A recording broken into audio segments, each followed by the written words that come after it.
Саламатсыздарбы, урматтуу кесиптештер. Бүгүнкү күнү биз Кыргыз Республикасынын мамлекет кепилдеген юридикалык жардам жөнүндө мыйзамдын тегерегинде сөз кылабыз.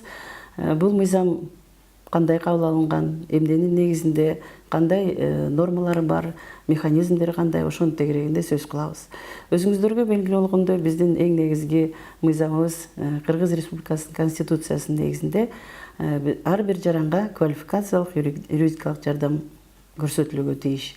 Ал эми жарандын адвокаттык ишмердүүлүгүнө төлөй турган акысы жок болсо, анда мындай жардам мамлекеттин эсебинен берилет.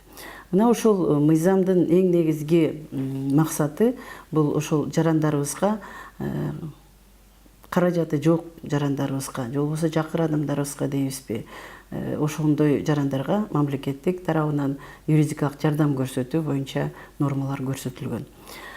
Биринчи мыйзам 2009 жылы 28 июлда кабыл алынган.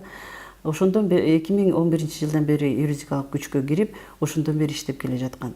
Бирок ошол соттук реформанын алкагында эксперттик топ түзүлүп, ошонун негизинде бул мыйзам дагы бир сере каралып чыгып, ошол мыйзамдын кандай кемчиликтери бар, ошол ишке жүзөгө ашыруу боюнча кандай негиздер бар, кандай иштеп атат, ошонун баардыгын мониторинг кылып, анализ кылып, баардыгын карап чыкканда эксперттик топ ошол жаңы редакцияда мыйзам керек болгонуна жыйынтыкка келдик. Ошондуктан азыркы иштеп жаткан мыйзам 2016 жылдын 16 декабрында Жогорку кеңеш тарабынан кабыл алынып, азыркы учурда кылмыш иштери боюнча ошол мыйзам иштеп жатат. Эң негизги мыйзамдын негиздерин айтып кете турган болсом, бул биринчиден ошол мамлекет кепилдеген юридикалык жардам биз эки этапка бөлдүк десек болот. Бул биринчи консультациялык укуктук жардам, экинчиси квалификациялык юридикалык жардам. Эми консультациялык укуктук жардам деген эмне деген жардам? Бул биринчиден ошол биздин жарандарыбызга юридикалык кеңештерди берүү, ар бир баягы укуктук маселелер боюнча кеңеш берүү боюнча болот. Бул укуктук консультациялык укуктук жардамды мамлекеттик органдар, мамлекеттик эмес органдар, ошондой эле жанагы мамлекеттик эмес уюмдар деп атабыз, юридикалык клиникалар деп атабыз, ошолордун баардыгы ошондой консультациялык укуктук жардам берүүгө укуктуу, өздөрүнүн баягы берилген компетенциясына жараша. Ал эми квалификациялык юридикалык жардам бул адвокаттар тарабынан гана бериле турган жардам. Эгерде биз система жөнүндө айтсак, бул мамлекет кепилдеген юридикалык жардам боюнча система, бул система ошол кайсы мамлекеттик органдар кирет. Биринчиден бул адвокатура кирет, экинчиден баягы өкмөт тарабынан атайын дайындалган мамлекеттик орган, бул юстиция министрлиги болуп эсептелет. Андан тышкары укуктук органдар, сот органдары, ушулардын баардыгы бир системага кирип, ошол система боюнча мамлекет кепилдеген юридикалык жардам көрсөтүү боюнча механизмдер иштелип чыккан. Ошол системаны ким башкарат? Башкара турган орган ошол жана төмөндө айтып кеткендей юстиция министрлигине жүктөлгөн. Ал эми ошол координация иштери боюнча атайын борбор түзүлдү. Ошол мамлекет кепилдеген юридикалык жардам боюнча борбор түзүлүп, Кыргыз Республикасынын өкмөтү тарабынан жобосу бекитилген. Ошондон тышкары анын статусу жана кандай ишмердүүлүгү бар, ошонун баардыгы көрсөтүлгөн мамлекет тарабынан жобосу бекитилген. Эми бул мыйзам негизи өзү чоң мыйзам эмес, бул болгону 31 бар. Ошол 31-дин ичинде ошол мамлекет кепилдеген юридикалык жардамды кимдер ала алат, кимдер көрсөтүлөт, ошолорго токтолуп кетсем. Биринчиден ошол консультациялык укуктук жардамды мен айтып кеткендей, бул консультациялык укуктук жардамды алууга Кыргыз Республикасынын бардык жарандары, чет элдик жарандар, жарандыгы жок адамдар жана качкындар укуктуу.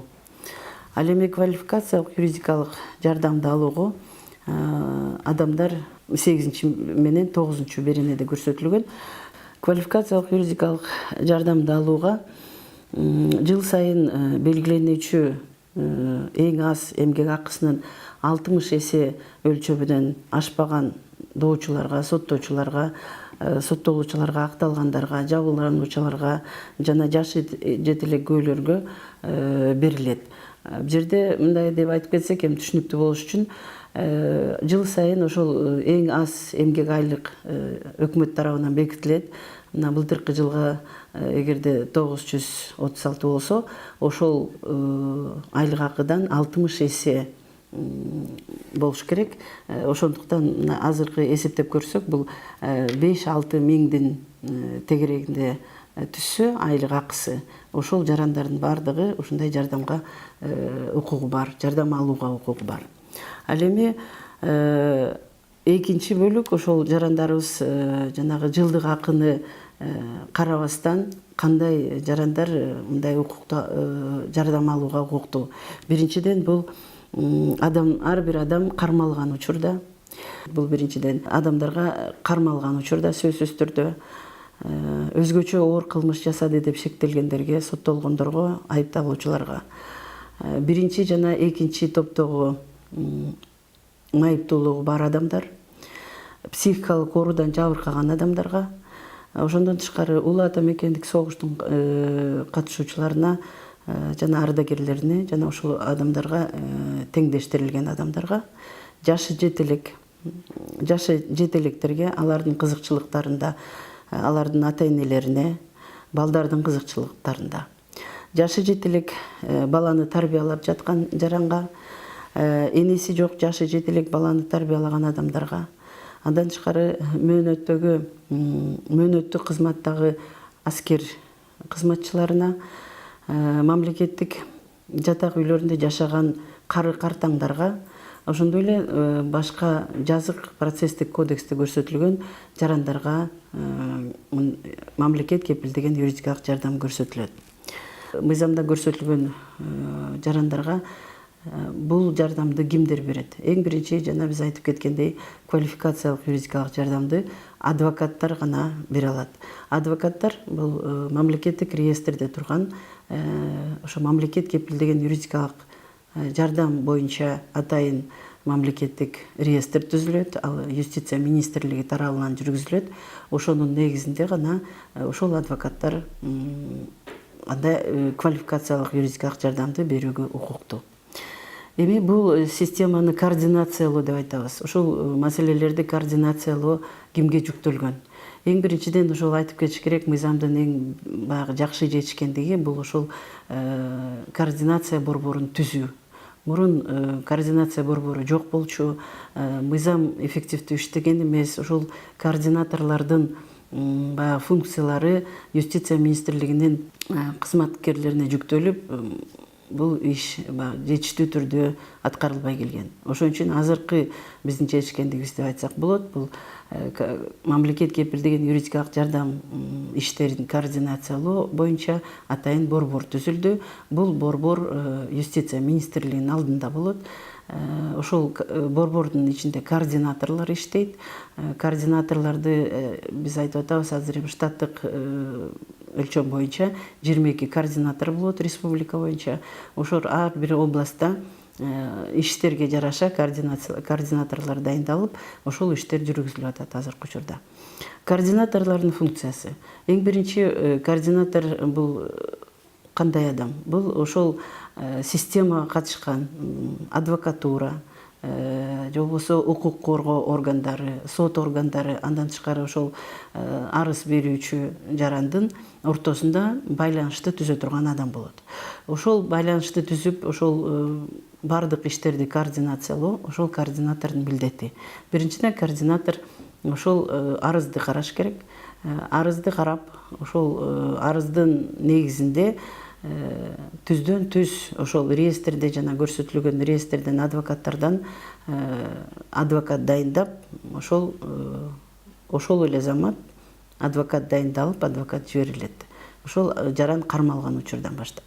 Андан тышкары ошо координаторго 13 күн берилет. 13 күн мыйзам боюнча берилет. Бул 3 күндүн ичинде бардык госоргандар, мамлекеттик органдарга шилтеме жиберет. Ошол шилтеменин негизинде 13 күндүн ичинде ошол арыз берүүчү бул мыйзамдын нормаларына туура келеби, туура келбейби, ошонун бардыгын аныктайт. Бирок бул жерде айтып кетчү нерсе, ошол координатор жанагы арыз берүүчү жарандын статусун дайындагыча адвокат өз ишин кыла берет, өз ишин аткара берет, өз ишин аткарып юридикалык жардам көрсөтө берет. Эгерде ошол 13 күндөн кийин координатордун баягы шилтеменин негизинде статусу башкача болсо, же болбосо бул мыйзамга ылайыктуу келбесе, анда координатор мыйзам берүүдөн, жардам берүүдөн баш тартат. Ал эми статусу туура келсе, анда ошол кайрадан ошол чечим чыгарат, ошол юридикалык жардам берүү боюнча.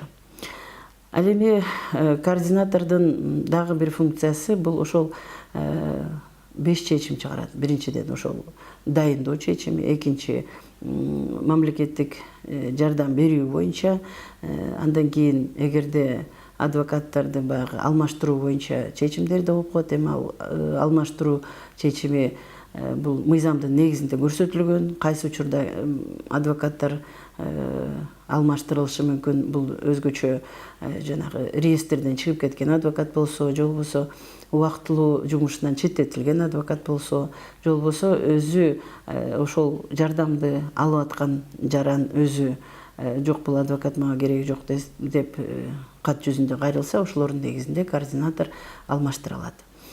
Координатордун дагы бир негизги функциясы бул ошол адвокаттардын нөөмөт графигин түзөт.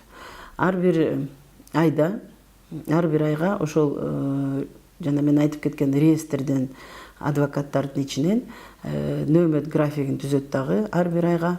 Ошол графиктер бардык укук коргоо органдарына, сот органдарына, адвокатуранын территориалдык бөлүмдөрүнө бардыгына жиберилип, ошонун негизинде адвокаттар дайындалат. Ошол иштерди координация кылат. Андан тышкары координатордун дагы бир функциясы бул ошол мониторинг, анализ жүргүзүш керек. Ошол мыйзам кандай иштеп атат, адвокаттар кандай иштеп атат, адвокаттардан отчет алат. Ар бир ай сайын ошо адвокаттар өздөрүнүн отчетун берип туруш керек. Мамлекет тарабынан берилген акчаларын төлөп берет. Ошонун бардыгы координатордун функциясы болуп көрсөтүлөт. Эми мындан аркы дагы бир айтып кетчү нерсе, ошол мыйзамдын эң жакшы эффективдүү аткарылышы бул ошол системага кирген бардык органдарды тыкыз байланышта иштеген болуп атат. Ошондуктан сот органдары болобу, укуктук коргоо органдары болобу, адвокатура болобу, бардыгы биригип ошол мыйзамга ылайык, мыйзамдын нормаларына ылайык иштешет, бул система иштеп кетет деп ойлойм. Ал эми жана биз айтып кеткен борбордун эң негизги жана координация боюнча борбор деп атпайбызбы, ошонун эң негизги милдети бул ошол мамлекеттик политиканы жүргүзүү. Ошол мамлекет кепилдеген юридикалык жардам боюнча иштерди координациялоо, ошол иштерди мониторинг жүргүзүү, андан тышкары статистикалык иштерди жүргүзүү жана ошол ар бир жылга республикалык бюджетте канча каражат керек, кандай маалыматтар керек, ошонун бардыгын отчеттоп өкмөттүн астына ошондой бир маалыматтарды берүү болот. Анткени жыл сайын ошол адвокаттардын эмгек айлыгын төлөп берүү боюнча маселелер каралат. Мына эгерде 2011 жылы 6 миллион болсо, азыркы учурда 22 миллионго чейин жетип калдык. Ошондуктан бул мыйзам керектүү деп ойлойм. Ошол мыйзам жарандарыбызга жардам берүү боюнча, жарандарыбызга юридикалык жардамды, кеңештерди берүү боюнча көп бир жакшы жөрөлгүлөрдү камтыйт деп ойлойм. Дагы бир белгилеп кетүү нерсе бул адвокаттардын айлык акысы ошол ар жыл сайын республикалык бюджетте ошол айлык акысы каралып турат. Бул айлык акы иштеген иштерине жараша болот. Анткени Кыргыз Республикасынын өкмөтү тарабынан тарифтер бекилет, атайын иштелип чыккан. Бул тарифтин долбоорлору иштелип чыгып, азыркы учурда өкмөттүн кароосуна жиберилүүдө. Бул тарифте биринчиден ошол адам кармалган учурдан баштап ошол сот процессинин стадияларына карата иштелип чыккан. Ошол тарифтердин негизинде адвокаттардын берген отчету боюнча ошонун негизинде айлык акы төлөнүп берилет. Ар жыл сайын ошол республикалык бюджетте атайын ошол мамлекет кепилдеген юридикалык жардам боюнча жумшалган каражаттар баардыгы каралган. Урматтуу кесиптештер, бүгүнкү күнү биз мамлекет кепилдеген юридикалык жардам жөнүндө Кыргыз Республикасынын мыйзамынын тегерегинде сөз кылдык, азын улак сөз кылдык, бирок азыркы учурда белгилей турган нерсе бул мыйзам кылмыш иштери боюнча азыр иштеп жатат, бирок эксперттик топ жарандык жана административдик иштер боюнча дагы укуктук актыларын иштеп чыгып атат. Буюрса, ошол эмдиги жылы жарандык иштер боюнча дагы, административдик иштер боюнча дагы ушундай мыйзам механизмдери белгиленет деп ойлойбуз. Документтер даярдалып атат азыркы учурда мамлекеттик органдар тарабынан жана башка сот укуктук органдар тарабынан баардыгыбыз иштесек, бул мыйзам иштеп кетет деп ойлойм. Көңүл бурушкандарга чоң рахмат.